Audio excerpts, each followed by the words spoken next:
ಮಾವಿನಕಾಯಿ ಉಪ್ಪಿನಕಾಯಿ ರೆಡಿ ಆಗಿದೆ. ವಿಡಿಯೋನ ಎಲ್ಲೂ ಸ್ಕಿಪ್ ಮಾಡಿದೆ ನೋಡಿ. ಆದಷ್ಟು ಸಾಸಿವೆ ಎಲ್ಲ ಚಟಪಟ ಅಂದಿದೆ. ಈಗ ಮಾವಿನಕಾಯಿಗೆ ನಾವು ಹಾಕ್ಕೊಳ್ತಾ ಇದ್ದೀನಿ. ಯಾರೆಲ್ಲ ನನ್ನ ಚಾನಲ್ನ ಹೊಸದಾಗಿ ನೋಡ್ತಿದ್ದೀರೋ ಲೈಕ್ ಮಾಡಿ, ಶೇರ್ ಮಾಡಿ, ಸಬ್ಸ್ಕ್ರೈಬ್ ಮಾಡ್ಕೊಳ್ಳಿ. ಆದಷ್ಟು ಸಪೋರ್ಟ್ ಮಾಡಿ. ನಿಮ್ಮ ಸಪೋರ್ಟ್ ನಮಗೆ ತುಂಬ ಅತ್ಯಮೂಲ್ಯ. ನೋಡಿ, ಮಾವಿನಕಾಯಿ ಉಪ್ಪಿನಕಾಯಿ ರೆಡಿ ಆಗಿದೆ. ಇದು ನಾವು 1 ವರ್ಷದ ತನಕ ಸ್ಟೋರೇಜ್ ಮಾಡ್ಬೋದು, ಹಾಳಾಗೋದಿಲ್ಲ. 1.5 kg ಮಾವಿನಕಾಯಿಗೆ ಹಾಕಿರೋದು ನಾನು ಉಪ್ಪಿನಕಾಯಿದು. ನೋಡಿ, ಮಾವಿನಕಾಯಿ ಉಪ್ಪಿನಕಾಯಿ ರೆಡಿಯಾಗಿದೆ. ನಮಸ್ತೆ family, welcome back to my channel.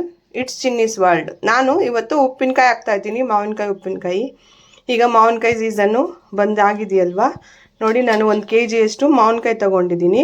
ಇದನ್ನು ನಾನು ಆಲ್ರೆಡಿ ತೊಳೆದು ಕ್ಲೀನಾಗಿ ಕಟ್ ಮಾಡಿಕೊಂಡು ಬಂದಿದ್ದೀನಿ. ಈಗ ಉಪ್ಪಿನಕಾಯಿ ಹೇಗೆ ಹಾಕೋದು ಅಂತ ನೋಡೋಣ ಬನ್ನಿ. ನಾನು ಯಾವ ಥರ ಹಾಕ್ತೀನಿ, ನೀವು ಯಾವ ಥರ ಹಾಕ್ತೀರಿ ನನಗೆ ಕಮೆಂಟ್ ಮಾಡಿ ತಿಳಿಸಿ. ಬನ್ನಿ, ಈಗ ಇದಕ್ಕೆ ಉಪ್ಪು ಮತ್ತು ಅರಿಶಿನ ಹಾಕೋಣ. ಇದು 1.5 kg ಕಾಯಿಯಷ್ಟು 1.5 kg ಮಾವಿನಕಾಯಿ ಇದೆ. ಇದನ್ನೆಲ್ಲ ಆಲ್ರೆಡಿ ಕಟ್ ಮಾಡಿ ಪೀಸ್ ಮಾಡಿ ತಗೊಂಬಂದಿದ್ದೀನಿ. ಈಗ ಇದಕ್ಕೆ ಉಪ್ಪು ಹಾಕ್ಕೊಳ್ಳೋಣ. 1.5 kg ಮಾವಿನಕಾಯಿಗೆ ನಾನು ಈ ಕಪ್ಪಲ್ಲಿ 1 ಕಪ್ಪಷ್ಟು ಉಪ್ಪು ಹಾಕ್ಕೊಳ್ತಾ ಇದ್ದೀನಿ. 1 ಟೇಬಲ್ ಸ್ಪೂನ್ ಅಷ್ಟು ನಾನು ಅರಿಶಿನ ಹಾಕ್ಕೊಳ್ತಾ ಇದ್ದೀನಿ. ಇದನ್ನು ನಾವು ಕಲಿಸ್ಬಿಟ್ಟು 1 ದಿನ ಪೂರ್ತಿ ಬಿಡಬೇಕು. ಇವತ್ತು ಹಾಕಿರೋದ್ರಿಂದ ನಾಳೆ ಇದಕ್ಕೆ ನಾನು ಮಸಾಲೆ ಐಟಮ್ ಎಲ್ಲ ಹಾಕ್ತೀನಿ. ಈಗ ಇದನ್ನು 1 ದಿನ ಫುಲ್ಲು ನೆನೆಯೋಕ್ಕೆ ಬಿಡೋಣ. ನೋಡಿ, 1 ದಿನ ಫುಲ್ಲು ಚೆನ್ನಾಗಿ ನೆಂದಿದೆ, ನೀರೆಲ್ಲ ಚೆನ್ನಾಗಿ ಬಿಟ್ಕೊಂಡಿದೆ. ಈಗ ಇದಕ್ಕೆ ನಾವು ಮಸಾಲೆ ಹಾಕ್ಕೊಳ್ಳೋಣ. ಮೆಂತ್ಯನ ಹುರಿದು ಪುಡಿ ಮಾಡಿ ಇಟ್ಕೊಂಡಿರೋದು ನಾನು ಇದು 2 ಟೇಬಲ್ ಸ್ಪೂನ್ ಅಷ್ಟು ಹಾಕ್ತಾ ಇದ್ದೀನಿ. ಕರೆಕ್ಟಾಗಿ 2 ಟೇಬಲ್ ಸ್ಪೂನು, ಜಾಸ್ತಿ ಹಾಕ್ಕೋಬೇಡಿ.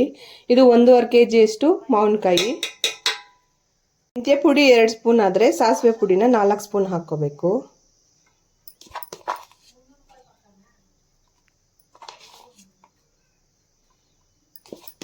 ನಾಲ್ಕು ಸ್ಪೂನ್ ಅಷ್ಟು ಸಾಸಿವೆ ಪುಡಿ. ಇದನ್ನು ಹುರಿದು ನಾನು ಪುಡಿ ಮಾಡಿ ಇಟ್ಕೊಂಡಿದ್ದೀನಿ. ಸಾಸಿವೆನ ಪುಡಿನ ನೀವು ಎಷ್ಟು ಖಾರ ತಿಂತೀರೋ ಸ್ವಲ್ಪ ಖಾರ ಇದ್ರೇ ಚೆನ್ನಾಗಿರುತ್ತೆ.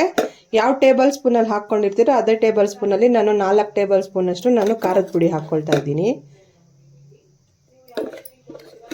ತುಂಬ ಚೆನ್ನಾಗಿರುತ್ತೆ. ಇದು ನಾವು 1 ಇಯರ್ ತನಕ ಸ್ಟೋರೇಜ್ ಮಾಡಿ ಇಟ್ಕೋಬಹುದು, ಹಾಳಾಗೋದಿಲ್ಲ. 4 ಟೇಬಲ್ ಸ್ಪೂನ್ ಆಯಿತು. ಇದನ್ನೆಲ್ಲ ಚೆನ್ನಾಗಿ ಮಿಕ್ಸ್ ಮಾಡಿಕೊಂಡು ಈಗ ಇದಕ್ಕೆ ಒಂದು ಒಗ್ಗರಣೆ ಕೊಡಬೇಕಷ್ಟೇ. ಇದಕ್ಕೆ ನಾನು ಒಗ್ಗರಣೆಗೆ ಬೆಳ್ಳುಳ್ಳಿ ಏನು ಹಾಕ್ತಿಲ್ಲ, ಎಣ್ಣೆ ಮತ್ತು ಸಾಸಿವೆ 2 ಹಾಕ್ತಾ ಇರೋದು. ಇದು 1 ವರ್ಷದ ತನಕ ನಾವು ಸ್ಟೋರೇಜ್ ಮಾಡ್ಕೊಬೋದು, ಏನು ಹಾಳಾಗೋದಿಲ್ಲ, ಕೆಡೋದು ಇಲ್ಲ. ಈಗ ಇದಕ್ಕೆ ಒಂದು ಒಗ್ಗರಣೆ ಹಾಕ್ಕೊಳ್ಳೋಣ. ನಾನೆಲ್ಲ ಚೆನ್ನಾಗಿ ಮಿಕ್ಸ್ ಮಾಡಿದ್ದೀನಿ. ಈಗ ಇದಕ್ಕೆ ಒಂದು ಒಗ್ಗರಣೆ ಹಾಕ್ಕೊಳ್ಳೋಣ. ನಾನು ಬೆಳ್ಳುಳ್ಳಿ ಏನು ಹಾಕ್ತಾ ಇಲ್ಲ, ಓನ್ಲಿ ಎಣ್ಣೆ ಮತ್ತು ಸಾಸಿವೆ ಎಣ್ಣೆ ಹಾಕೋದ್ರಿಂದ 1 ವರ್ಷದ ತನಕ ಕ್ಲೀನಾಗಿ ಮಿಕ್ಸ್ ಮಾಡ್ಕೊಂಡಿದ್ದೀನಿ. ಇದಕ್ಕೆ ಓನ್ಲಿ ನಾನು ಸಾಸಿವೆ ಮತ್ತು ಎಣ್ಣೆ ಮಾತ್ರ ಹಾಕ್ತಾ ಇದ್ದೀನಿ, ಇನ್ನೇನು ಹಾಕ್ತಾ ಇಲ್ಲ. ಬನ್ನಿ ಈಗ ಒಗ್ಗರಣೆ ಹಾಕ್ಕೊಳ್ಳೋಣ. ಕರೆಕ್ಟಾಗಿ 1.5 kg ಕಾಯಿಗೆ 1.5 ಕಪ್ಪಷ್ಟು ನಾನು ಎಣ್ಣೆ ಹಾಕ್ಕೊಳ್ತಾ ಇದ್ದೀನಿ. ಎಣ್ಣೆ ಸ್ವಲ್ಪ ಚೆನ್ನಾಗಿ ಬಿಸಿ ಆದಮೇಲೆ ನಾವು ಸಾಸಿವೆ ಹಾಕ್ಕೋಬೇಕು. ಎಣ್ಣೆ ಬಿಸಿ ಆಗಿದೆ, ಈಗ ಸಾಸಿವೆ ಹಾಕ್ಕೊಳ್ತಾ ಇದ್ದೀನಿ.